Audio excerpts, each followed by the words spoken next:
Purport by His Divine Grace, A.C. Bhaktivedanta Swami Prabhupada. Different types of sacrifice, as discussed above, are mentioned in the Vedas to suit the different types of worker.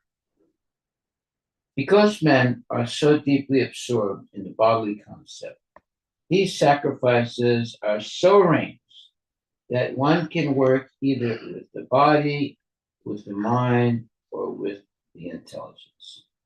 But all of them are recommended for ultimately bringing about liberation from the body. This is confirmed by the Lord herewith from his own mouth. Okay. Let me read that verse. It's chapter 4, text number 32. Evam bahu vida yagya vitate bhamano mukhe karmajan viditari tan sarvam evam yatva vimoksyase. All these different types of sacrifice are approved by the Vedas, and all of them are born of different types of work. Knowing them as such, you will become liberated. Well, this verse and this section of the Bhagavad Gita in this chapter 4 is talking about how one can be liberated from the cycle of birth and death. And there are different types of work one can perform in life. And if they are approved by the Vedas, then that becomes stepping stones to becoming free from the cycle of birth and death. Ultimately, in this section, this is chapter 4, is emphasizing that Krishna consciousness is the solution to all problems of life. So in the previous verse, in the purport, it says that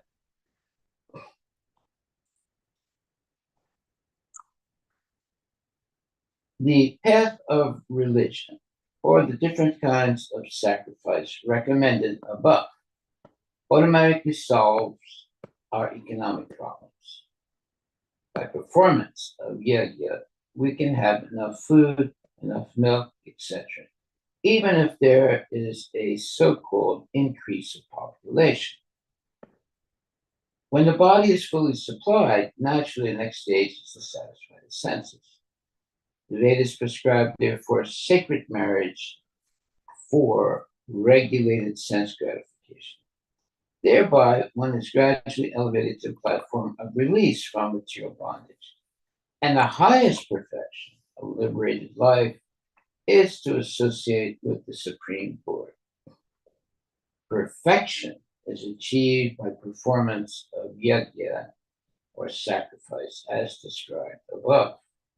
Now, if a person is not inclined to perform yajna, according to the Vedas, how can he expect a happy life, even in this body? And what to speak of another body on another planet? There are different grades of material comforts in different heavenly planets, and in all cases, there is immense happiness for persons engaged in different kinds of yajna. But the highest kind of happiness is that a man can achieve is to be promoted to the spiritual planets by practice of Krishna consciousness. A life of Krishna consciousness is therefore the solution to all the problems of material existence. Now that is what we should meditate on. A life of Krishna consciousness is therefore the solution to all the problems of material existence. Okay, So, text 32. All these different types of sacrifices are approved by the Vedas, and all of them are born of different types of work. Knowing them as such, you will become liberated. Purport by Srila Prabhupada. Different types of sacrifice, as discussed above, are mentioned in the Vedas to suit the different types of worker. Because men are so deeply absorbed in the bodily concept, these sacrifices are so arranged that one can work either with the body, with the mind, or with the intelligence. But all of them are recommended for ultimately bringing about liberation from the body. This is confirmed by the Lord herewith from his own mouth. Well, yeah, there are different types of sacrifices, and they're all meant to help one make spiritual advancement. Well, of course, there are demoniac type of sacrifices also. It's just like Hiranyakashipu, he was doing sacrifice. He was meditating by standing up on the tip of his toes with his arms stretched in the air for a very, very long time. But what was his purpose? That was so he could conquer the whole world and defeat any enemies that he may have.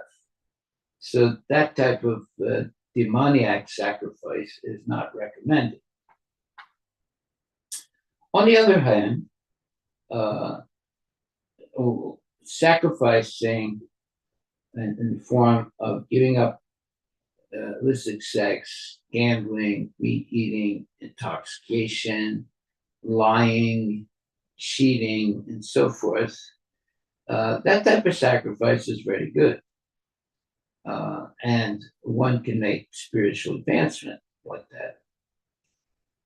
But if one is performing severe sacrifices in order to conquer the world, or to kill someone, or so-called sacrifices are demoniac. So there are some people who perform severe sacrifices, but their purpose is to kill someone or to become a conqueror of other people and so forth. So that type of sacrifice is mundane, and it does not lead to liberation from the cycle of birth and death. Okay, so now on fourth chapter, text 33. Shreyan Dravya Mayad Yajnad Yajnaj Jnana Yajna Parantapa Sarvam Karma Kilam Partha Jnane Parish Amatyate. A chastiser of the enemy. O chastiser of the enemy, the sacrifice performed in knowledge is better than mere sacrifice of material possessions. After all, O son of Partha, all sacrifices of work culminate in transcendental knowledge. Purport by His Divine Grace, A.C. Bhaktivedanta Swami Prabhupada. The purpose of all sacrifices is to arrive at the status of complete knowledge, then to gain release from material miseries, and ultimately to engage in loving, transcendental service to the Supreme Lord Krishna, which means Krishna consciousness. Nonetheless, there is a mystery about all these different activities of sacrifices, and one should know this mystery.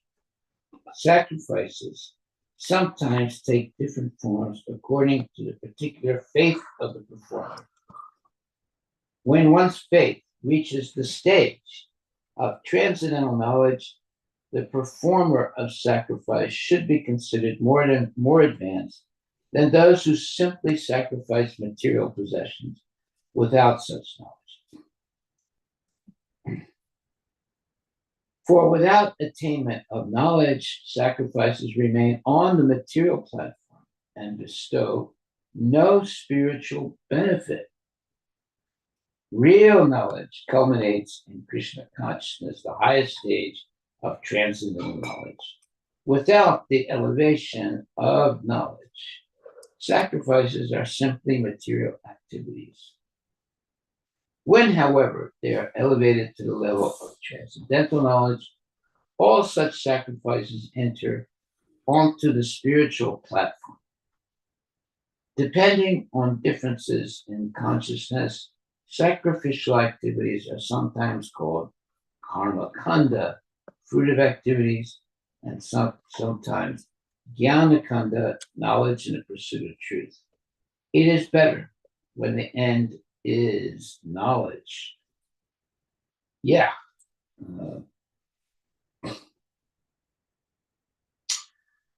There are different types of sacrifice. Like Hiranyakashipu, he was sacrificing.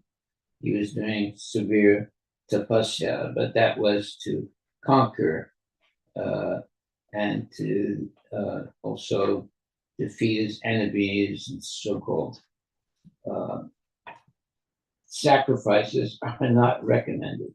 But if one sacrifices or performs sacrificial, let's say, activities in order to engage in devotional service.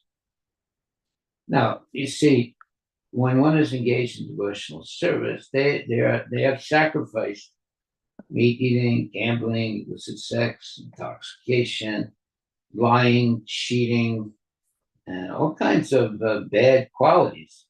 They've sacrificed all that and are keeping themselves engaged in positive activities of devotional service, and leading ultimately to love for Krishna. So that type of sacrifice, where you ultimately are seeking to attain pure love of Krishna, the sacrifice to do that is bona fide Krishna consciousness. But there are people like Hiranyakashipu that were performing sacrifices simply for material power and fame and so forth. So that type of sacrifice is more or less demoniac, and you should not engage in activities like that. Just like sometimes people will go on a hunger strike for political purpose. That type of sacrifice is basically not bona fide. Many times people will go on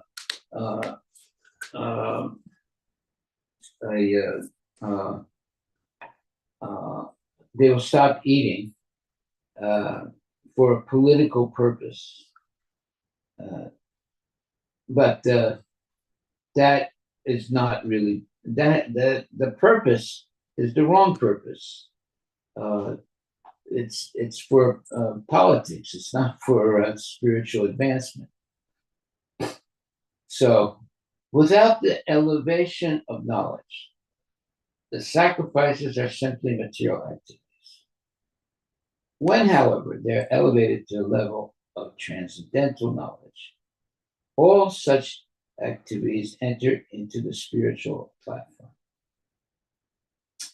Depending on differences in consciousness, sacrificial activities are sometimes called karma kanda, or fruitive activities, and sometimes jnana kanda, knowledge in the pursuit of truth. It is better when the end is knowledge. Okay. Text 34. Tat vidi pranapatena pari prasnena sevaya Upadekshami, Upadekshyanti te jnanam, jnaninas tattvadarshina. Just try to learn the truth by approaching a spiritual master. Inquire from him submissively and render service unto him. The self-realized soul can impart knowledge unto you because the self-realized souls can impart knowledge unto you because they have seen the truth. Now, this is an important verse.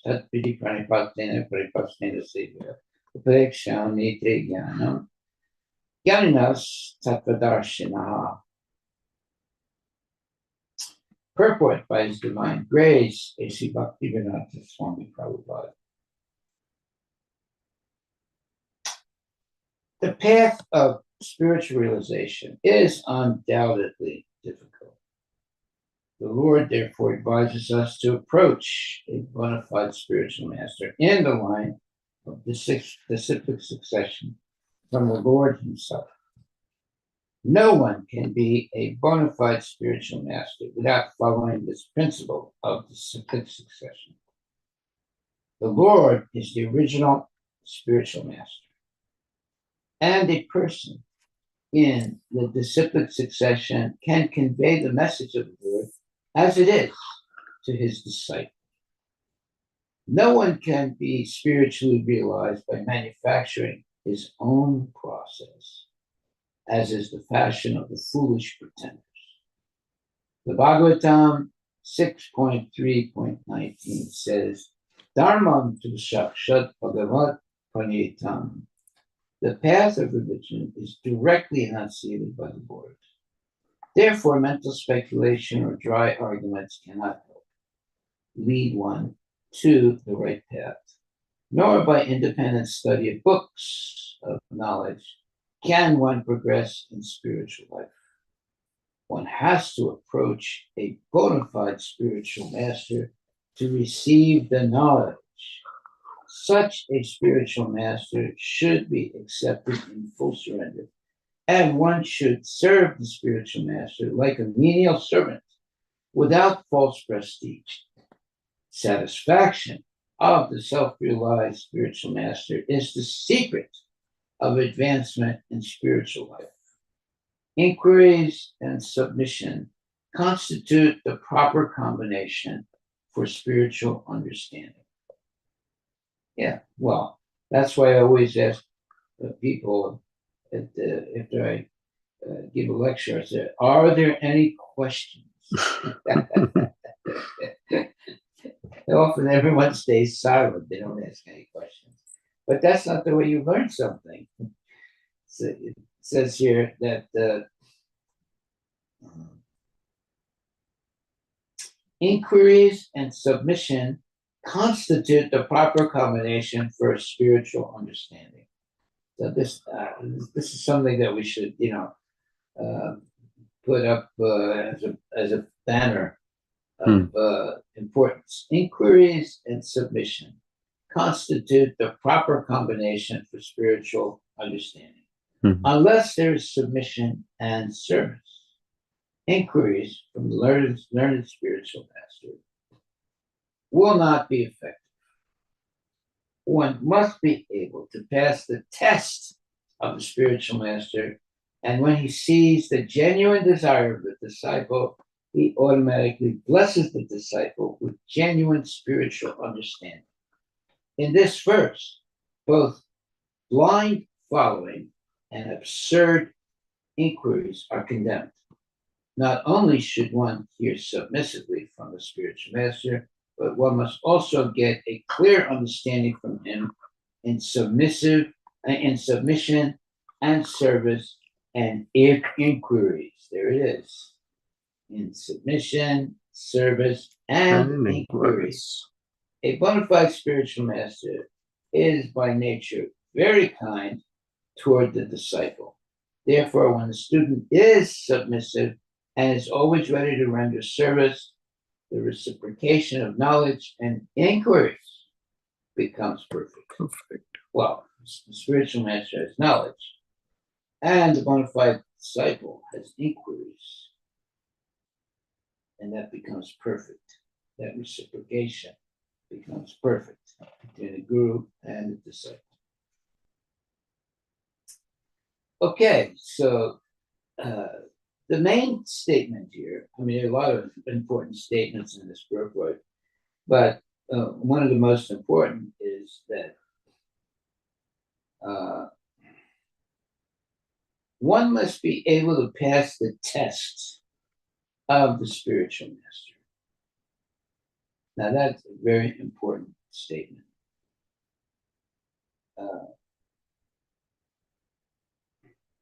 What is the type of test, Maharaj?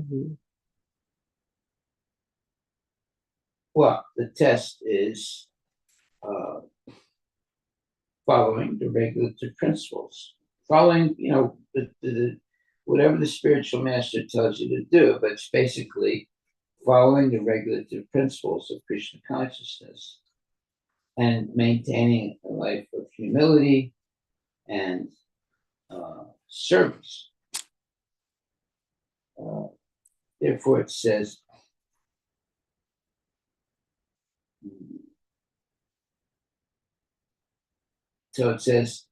one has to approach a bona fide spiritual master to receive the knowledge. Such a spiritual master should be accepted in full surrender, and one should serve the spiritual master like a menial servant without false prestige. Satisfaction of the self-realized spiritual master is the secret of advancement in spiritual life. That's an important statement. Satisfaction of the self-realized spiritual master is the secret of advancement in spiritual life. Inquiries and submission, in other words, asking questions and being submissive, constitute the proper combination for spiritual understanding. Well, if there's no questions and not any submission, you'll never understand anything about spiritual life. Unless there is submission and service, inquiries from the learned spiritual master will not be effective. One must be able to pass the test of the spiritual master. And when he sees the genuine desire of the disciple, he automatically blesses the disciple with genuine spiritual understanding. So there it is. What is the test? Well, the test is when the spiritual master sees the genuine desire of the disciple. Desire what? For serving the Lord. And serving the Lord by surrendering to a bona fide spiritual master and following the regulative principles. And when he sees the genuine desire of the disciple, he automatically blesses the disciple with genuine spiritual understanding. In this verse, both blind following and absurd inquiries are condemned. Not only should one hear submissively from the spiritual master, but one must also get a clear understanding from him in submission and service and inquiries, meaning questions. A bona fide spiritual master is by nature very kind toward the disciple. Therefore, when the student is submissive and is always ready to render service, the reciprocation of knowledge and inquiries becomes perfect. Yeah, so the spiritual master has knowledge, and the disciple should have questions. And when the disciple is submissive and always ready to render service, then the reciprocation of knowledge and inquiries becomes perfect. So, the main question here is the student or the disciple, is he submissive and always ready to render service? Then all the questions that the disciple may have will be answered nicely by the spiritual master. So there's a reciprocation of knowledge and inquiries. It becomes perfect at that point.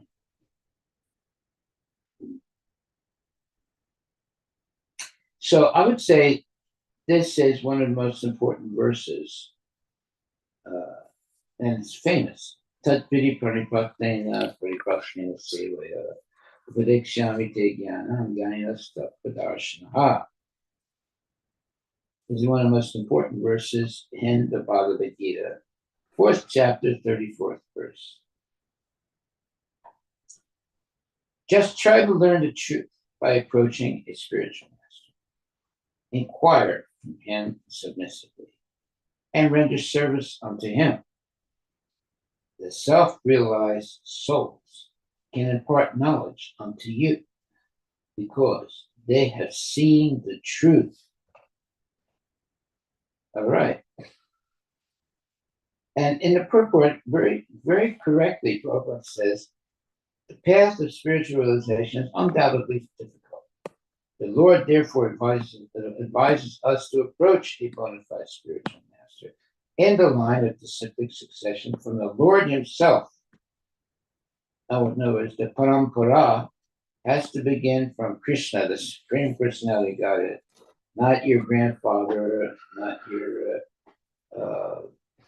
not some so-and-so nonsense person, but it has to begin from Krishna himself. Okay, so no one can be a bona fide spiritual master without following this principle of disciplic succession. Very important. The Lord is the original spiritual master, and a person in the disciplic succession can convey the message of the Lord as it is to his disciple. So Krishna is the original spiritual master. So anyone who repeats the words of Krishna can become a spiritual master because they're able to convey the message of the Lord as it is to his disciple. So that's called yatarup. Yeah. The knowledge is given as it is, without any speculation.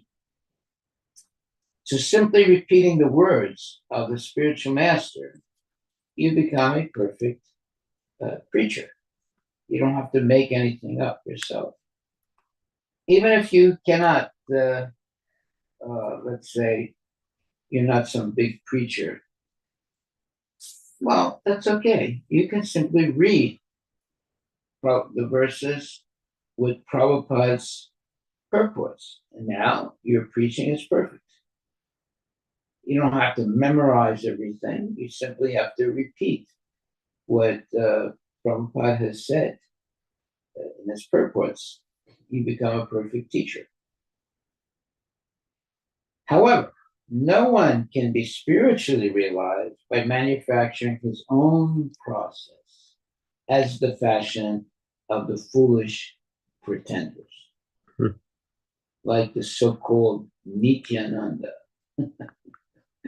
He's such a silly, nonsense person. And he was also caught having sex with his disciple, female disciple. So, and people still follow him. After all of that, people still follow him. It just shows how stupid people are. Okay, so Dharma Shakshat Bhagavat Pranitam. The path of religion is directly enunciated by the Lord, meaning Lord Krishna. Therefore, mental speculation or dry arguments cannot help lead one to the right path, nor by independent study of books of knowledge can one progress in spiritual life. One has to approach a bona fide spiritual master to receive the knowledge. In other words, you might have books of knowledge. Well, we have it right now. We're reading from Bhagavad Gita, right? But, and we also have bona fide, let's say, explanation of the verses of Bhagavad Gita by His Divine Grace, A.C. Bhaktivedanta Swami Prabhupada. But we still need the guidance of a bona fide spiritual master so that we can ask questions and eliminate any doubts we may have, or to be sure that we're actually understanding and not speculating on what the verses say or what's said in the purport. That's why we always say at the end of a class, are there any questions? And that's why it says here,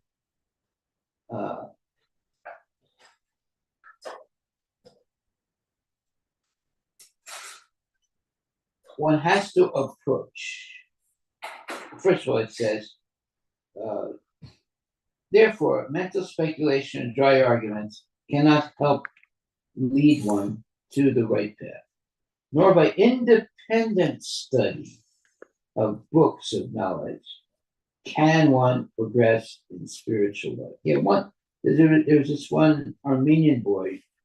He found out that I was an Armenian, so he called me up and said, "I'm interested in having spiritual knowledge."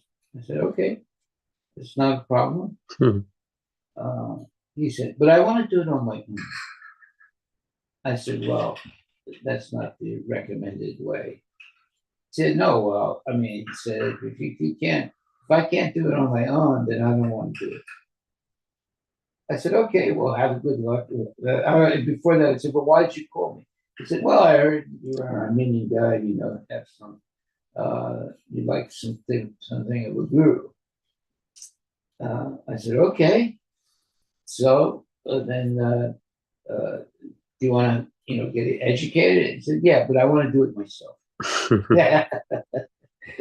And I said, "Well, okay, but that's not the proper way." He said, "Oh, no, I'm not interested in talking with you anyhow, though."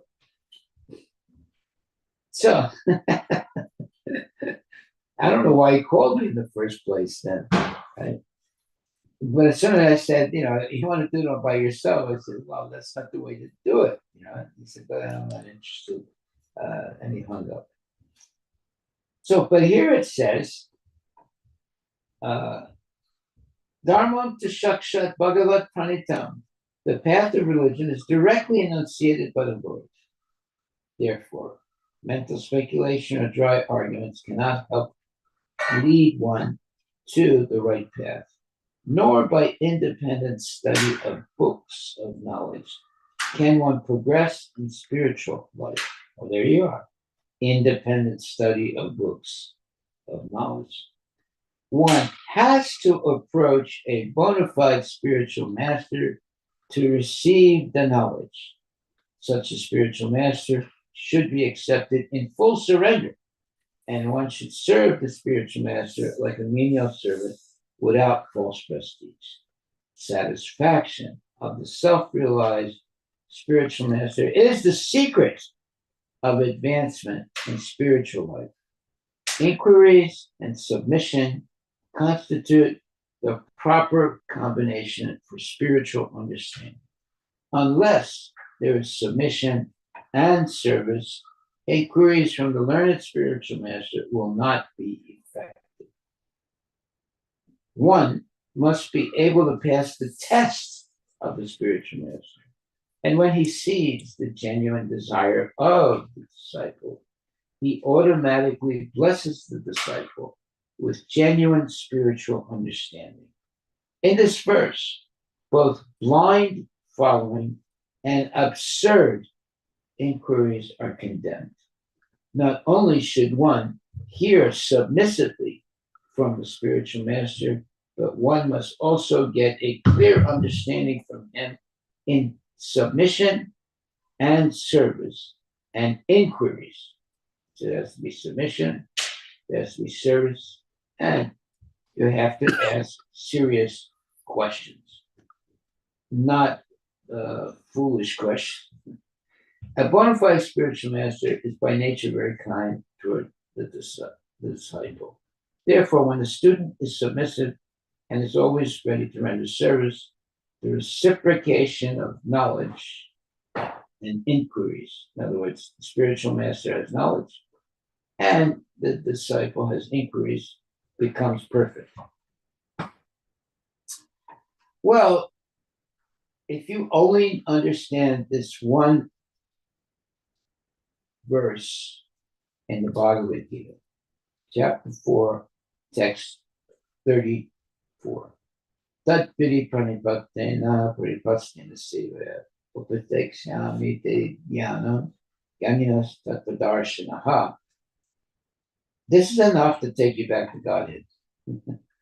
Just try to learn the truth by approaching a spiritual master.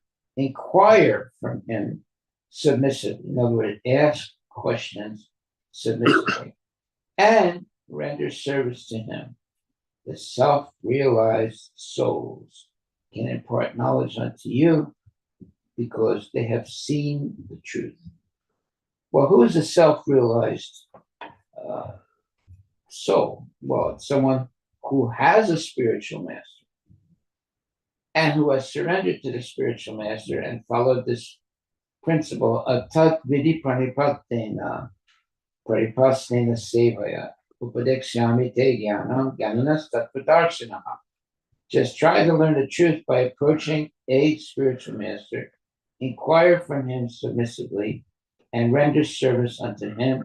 The self-realized souls can impart knowledge unto you because they have seen the truth. So the original spiritual master is Krishna himself. And the original disciple is Arjuna. 5,000 years ago, Arjuna decided to surrender completely to Krishna. And Krishna chose Arjuna to reinstate or to be the person to reinvigorate the disciplic succession because it was broken 5,000 years ago. So, if we simply follow the instructions given by Krishna to Arjuna, or in other words, follow Arjuna's example of a shishya, a bona fide disciple of Krishna, the Supreme Personality of Godhead, our life will be a success.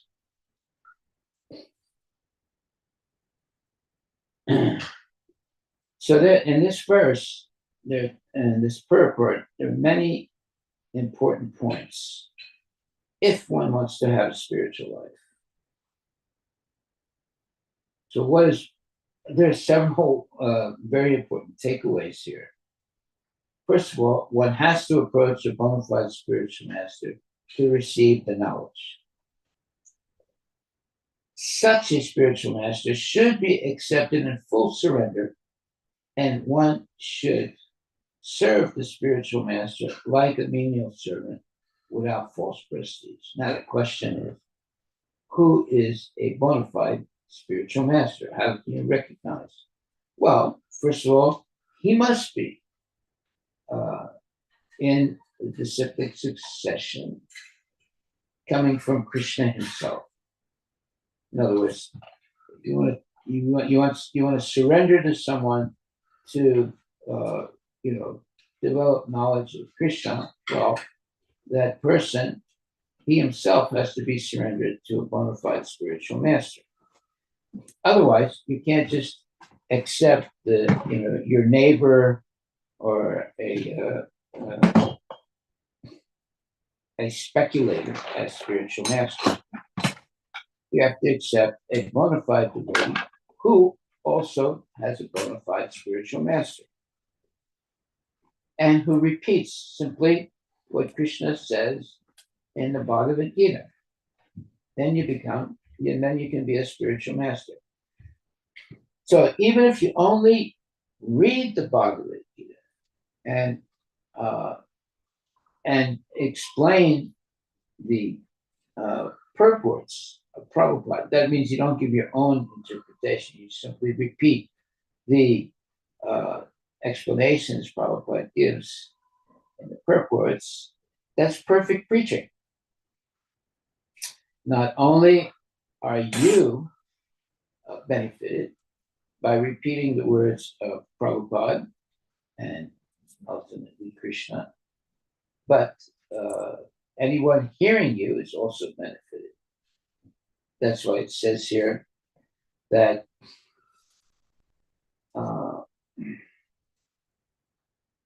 satisfaction of the spiritual, self-realized spiritual master is the secret of advancement in spiritual life. Inquiries and submission constitute the proper combination for spiritual understanding. Unless there is submission and service, inquiries from the learned spiritual master will not be effective. One must be able to pass the test of the spiritual master, and when he sees the genuine desire of the disciple, he automatically blesses the disciple with genuine spiritual understanding. In this verse, both blind following and absurd inquiries are condemned. Not only should one hear submissively from the spiritual master, but one must also get a clear understanding from him in submission and service and inquiries. A bona fide spiritual master is by nature very kind toward the disciple. Therefore, when the student is submissive and is always ready to render service, the reciprocation of knowledge and inquiries becomes perfect. It's such a wonderful purport. And such a wonderful verse. Tat vidi pranipatena Pariprishnaina sevaya Padakshani Padakshanti jnanam tattvadarshina. Just try to learn the truth by approaching the spiritual master, inquire from him submissively, and render service unto him. The self-realized soul can impart knowledge unto you because they have seen the truth. Hari Bol, Hari Bol. All glories to Srila Prabhupada, all glories to the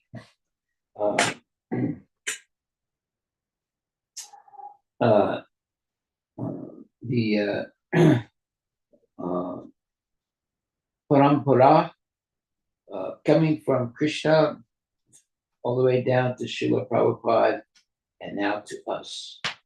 So we should be very, very thankful to be in the right parampara.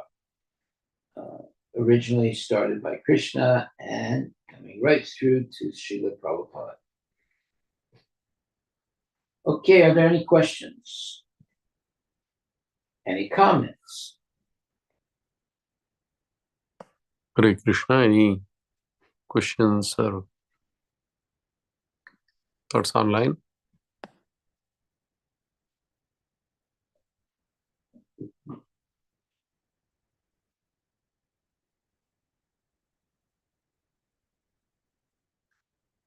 So, Maharaj, like the people that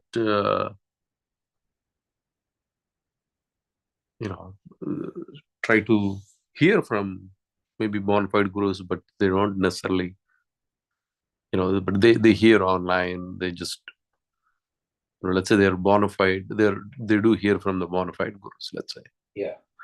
but then they don't accept the surrender.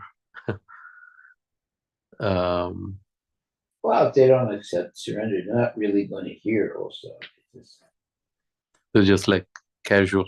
Yeah, very casual. Mm. Yeah. I mean, we should hear at least 2 times a day.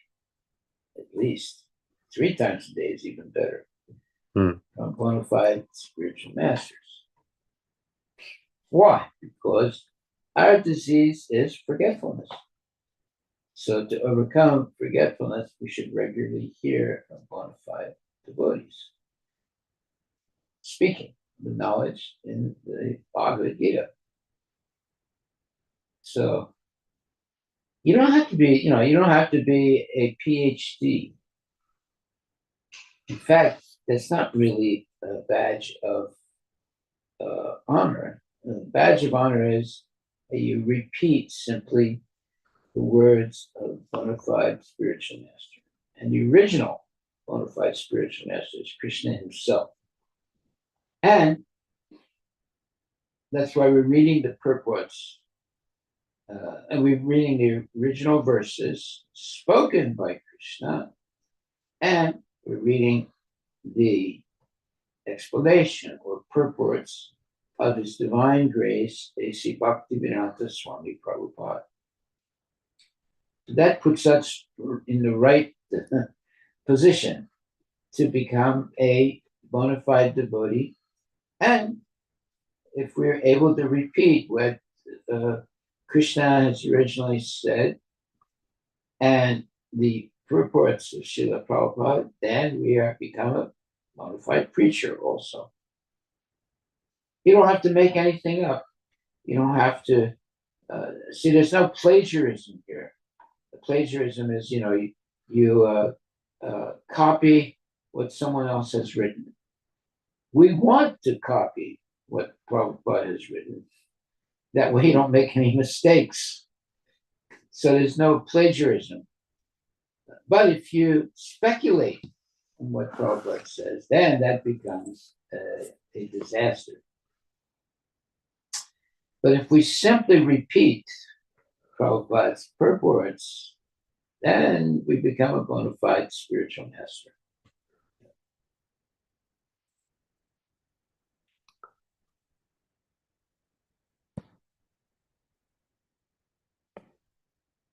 Okay, so are there any questions, my dear devotees?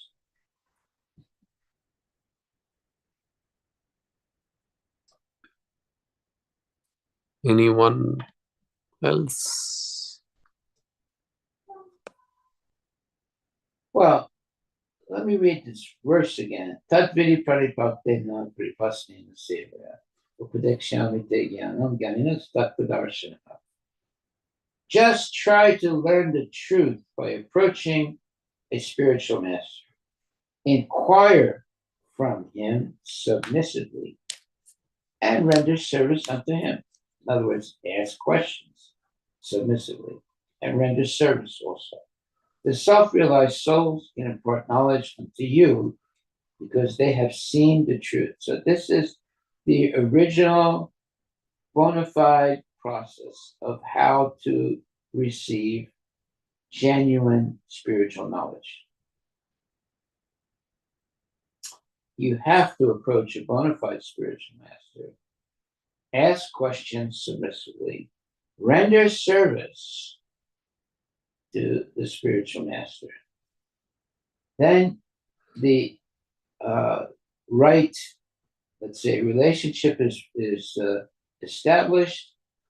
And if you have a bona fide spiritual master and you have a bona fide devotee, then the exchange of service and knowledge becomes perfect.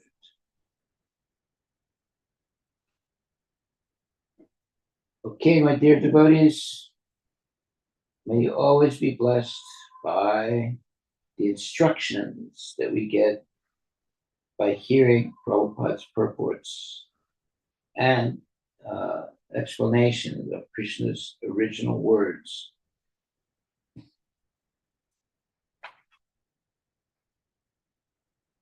So what is our takeaway today?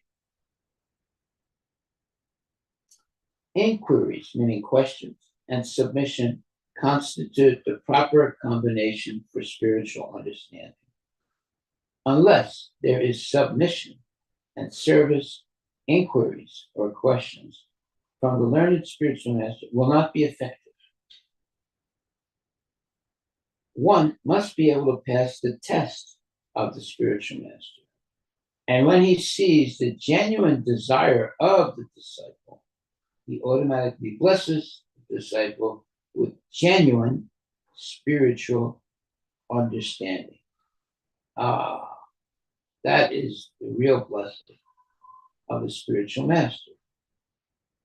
He blesses his disciple with genuine spiritual understanding. Okay. All praise to Srila Prabhupada ki jai. Hare Jai Srila Prabhupada.